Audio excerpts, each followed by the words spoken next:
I want to begin by thanking everyone who reached out after my mom's passing.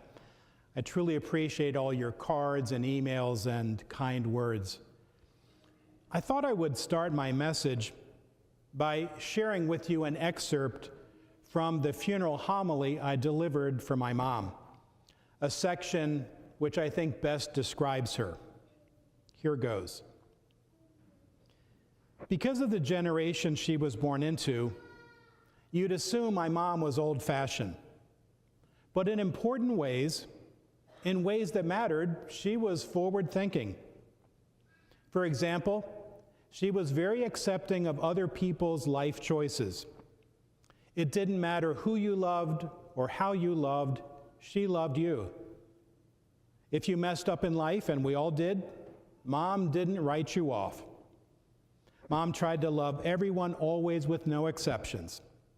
And I know that her commitment to love others flowed from her faith. She believed in a loving, merciful God who called her to love others. This really was the essence of my mom. And looking back over my life, I realize that I'm so blessed to have been raised by parents who gave my siblings and I unconditional love. I'm hoping that you had that from those who raised you, though I realize not every child did. The reason it's so important is because having strong role models of love teaches you how to love others. This is week 3 of our Lenten message series titled Let Go and Let God. Last week, Father Kennedy spoke about sins we commit. Next week, I'll talk about sins done to us. But today's take is a little bit different. It's sin done to people around us. The gospel I just read described a family that seemed broken beyond repair, but the unconditional love of the Father offered a path to healing. Let's look deeper at what happened. Now, I'll be honest with you, Jesus' parable of the prodigal son is my favorite gospel story. With this one story, Jesus sums up his entire message. He describes God's relationship with his children, a relationship fraught with sin, bad choices, loss, and brokenness. Yet in spite of everything, God never gives up on the children he created, doesn't write them off. He keeps loving and forgiving over and over and over. The parable of the prodigal son teaches all of this and so much more. Now, when most people hear this story, their focus is usually on the actions of the younger son, the prodigal, which is understandable. We see ourselves in him, and we rejoice when the Father extends unconditional love and mercy toward him. But today, I want to focus a little bit on the older son, because when it comes to letting go and letting God, the older son has so much to teach us about how not to treat others. So first, the older son learns that his younger brother has returned after squandering his inheritance partying with prostitutes. Then he hears that his father has welcomed him back with open arms. Hugs, kisses, all is forgiven. These two things enraged the older son. His anger was so intense that he refused to join the celebration, at which point his father went out and pleaded with him, saying this, "My son, you are here with me always. Everything I have is yours. But now we must celebrate and rejoice, because your brother was dead and has come to life again. He was lost and has been found." And this is how the story ends. We aren't told if the father succeeded in persuading the older son to join in the celebration, or if he convinced him of the need to forgive his brother.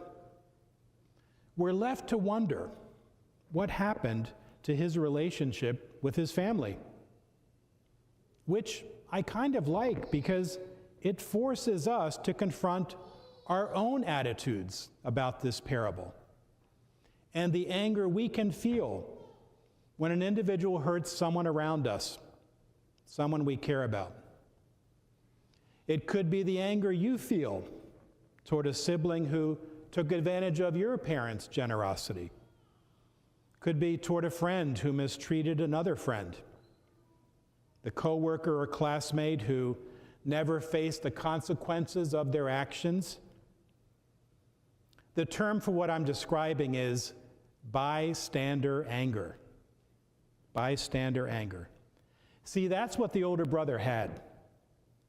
His younger brother didn't do anything to hurt him, didn't squander his inheritance, didn't take advantage of his good nature. No, he stood by and witnessed his brother do these things to his father. So the older brother was angry for his father. But the father wasn't angry. He was relieved that his younger son was alive and happy to welcome him home. The older brother refused to accept this, the result being it separated him from his father. Where does this anger come from? Our faith teaches us that anger, or wrath as it's also called, is one of the 7 deadly sins. Deadly, meaning if it's not controlled, if it's not kept in check, it has the power to kill one's spirit. It can strike a mortal blow to a person's relationship with God. That's what anger did for the older son. He ended up unhappy, unforgiving, and isolated from the one person who loved him unconditionally.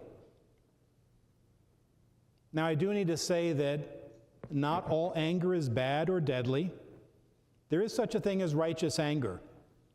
Jesus had righteous anger toward the money changers in the temple and toward the smug and judgmental Pharisees.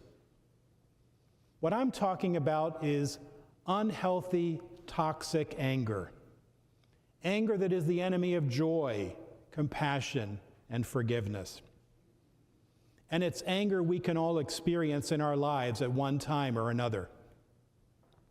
Maybe you're struggling with it right now, with one of the situations I just described, toward a family member, friend, or colleague. If you're facing this kind of anger right now, if you're feeling stuck and can't see your way out, fear not. There are ways to help you move through your anger and past it. One mental health professional offers some great suggestions for anyone feeling in the kind of anger that I'm describing. First, admit that you are angry. Don't try to bury your anger or deny it. Next, the suggestion is write down the reasons why you're angry. If you feel a need to vent, vent on paper. Next, take some deep breaths and try to do something physical to help you release the anger. Go for a walk or run. Go swimming or biking. It really does help.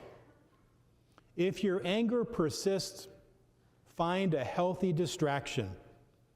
Play with your pet. Watch something on TV. Read a book.